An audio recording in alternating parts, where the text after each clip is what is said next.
सत्संग सुनने से क्या बदलाव आते हैं?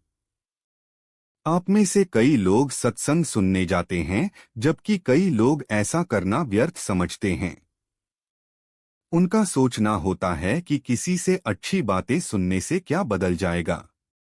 लोग अक्सर ऐसी बातें बड़े बुजुर्गों से भी सुनते हैं, लेकिन वो एक कान से सुनते हैं तो दूसरे कान से निकाल देते हैं। लोग सोचते हैं कि उन बातों को अपने जीवन में लागू करना एक सामान्य व्यक्ति के लिए आसान नहीं होता, और अगर उसके बिना जीवन चल रहा तो इतनी जहमत उठाए कौन। सत्संग को लेकर जब ऐसी ही समस्या एक व्यक्ति ने गौतम बुद्ध के सामने रखी, तो जानिए गौतम बुद्ध ने इस पर क्या कहा। बुद्ध हर हफ्ते नए गांव जाकर वहां लोगों को उपदेश दिया करते थे। सभी लोग बुद्ध के उपदेश से बहुत प्रभावित होते। बुद्ध के उपदेश को सुनकर गलत मार्ग पर चलने वाला व्यक्ति सही मार्ग पर चलने लगता था। एक दिन एक नए गांव में बुद्ध उपदेश देने पहुंचे। उपदेश सुनने के लिए भक्तों की भारी भीड़ मौजूद हुई। उन्हीं भक्तों में एक भक्त ऐसा भी था जो भीड़ कम होने का इंतजार कर रहा था। फिर जैसे ही भीड़ कुछ कम हुई, वह बुद्ध के पास गया और बुद्ध के सामने उसने अपना संशय रखा। उसने बुद्ध से कहा, गुरुजी, आप 3 दिनों से लगातार उपदेश दे रहे हैं।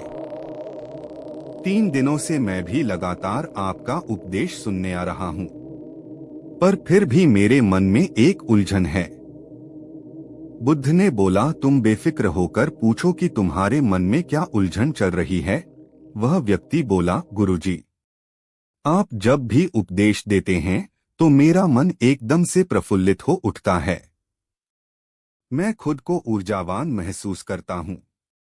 लेकिन जैसे ही मैं अपने घर में प्रवेश करता हूं तो ऐसा लगता है कि जैसे वह सकारात्मक ऊर्जा कहीं गायब हो गई है। मैं अपने घर पर उन नियमों का पालन नहीं कर पाता जो मुझे करनी चाहिए।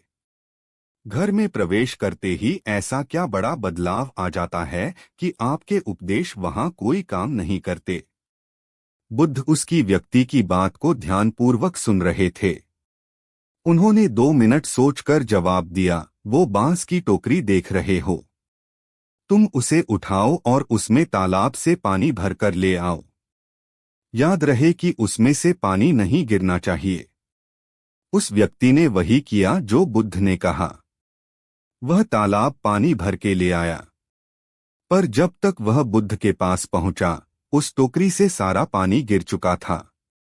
बुद्ध ने उसे प्यार से कहा, कोई नहीं, तुम आज पानी लाने में असफल हुए, पर यह मेरा वादा है कि आने वाले समय में तुम निश्चित ही इस टोकरी में पानी भर सकोगे। वह आदमी अब हर रोज ऐसा करता पर सफल नहीं हो पाता।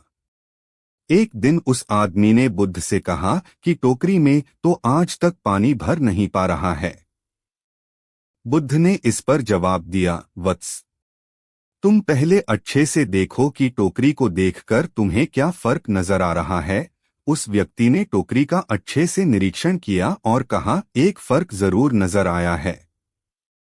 पहले टोकरी के तल में मिट्टी जमा होती थी, अब वह साफ दिखाई देती है। कोई गंदगी नहीं दिखाई देती है और इसके छेद पहले जितने बड़े नहीं रह गए, वे बहुत छोटे हो गए हैं। तब बुद्ध ने उसे समझाया, यदि इसी तरह इसमें पानी निरंतर डालते रहोगे तो कुछ ही दिनों में ये छेद फूलकर बंद हो जाएंगे और टोकरी में पानी भर पाओगे। इसी प्रकार जो निरंतर सत्संग करते हैं, उनका मन एक दिन अवश्य निर्मल हो जाता है, अवगुणों के छिद्र भरने लगते हैं और गुणों का जल भरने लगता है। अब उस व्यक्ति को सत्संग का असली महत्व समझ आ चुका था। बुद्ध की यह कहानी साधारण लग सकती है, लेकिन इसमें जीवन की एक बड़ी सीख छिपी है, जिसे हम अक्सर नजरअंदाज करके चलते हैं, जबकि यह हमारे जीवन को बड़े स्तर पर प्रभावित करता है। वह सीख है, अच्छी संगति रखना, अच्छी सोच और अच्छे लोगों के संपर्क में रहना। आपने वो दोहा सुना होगा, संगति से गुण होत है, संगति से गुण जा। बुद्ध भी अपने शिष्य को टोकरी के माध्यम से यही समझाते हैं कि अगर हम अच्छी संगति में होते हैं तो वह निरंतर हमारी बुद्धि और आदतों से भ्रम और कुव्यसनों की धूल हटाता रहता है, और इस प्रकार हम एक दिन अपनी अयोग्यताओं को पीछे छोड़ कब योग्य बन जाते हैं, हमें पता भी नहीं चलता। इसलिए अगर बिना किसी विशेष मेहनत के अपनी कमियों को दूर करना हो, अच्छी संगति बनानी चाहिए और बुरी सोच, बुरी संगति से दूर रहना चाहिए। तो मित्रों, मैं उम्मीद करता हूं कि जानकारी अच्छी लगी होगी, तो वीडियो को लाइक करें और चैनल पर नए हैं तो चैनल को जरूर सब्सक्राइब करें। जय भीम।